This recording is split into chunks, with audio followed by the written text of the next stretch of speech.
Next question. Answer the following in one sentence. Okay. So answer the following questions in one sentences. ಪ್ರತಿಯೊಂದು ಪ್ರಶ್ನೆಗೂ ಒಂದು ವಾಕ್ಯದಲ್ಲಿ ಉತ್ತರವನ್ನ ಬರಿಬೇಕು ಮಕ್ಕಳು.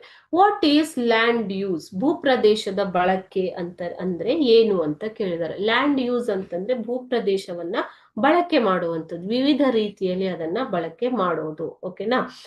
Making use of land for various purposes like cultivation, forestry, grass land, fallow land, purposes other than agricultural etc. is called as land use.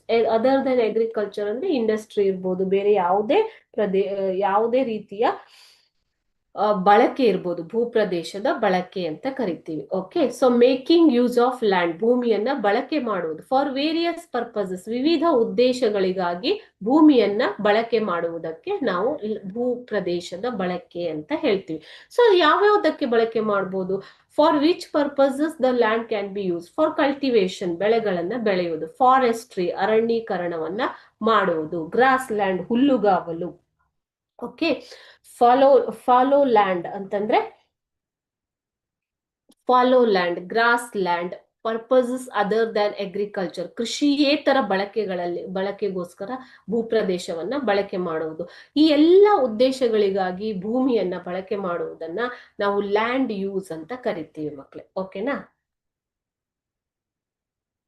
Follow land ಅಂತಂದ್ರೆ ಬೀಳು ಭೂಮಿ. Okay, so these are the this is called as land use. Using the land for various purposes. It may be agriculture or non-agriculture. Okay.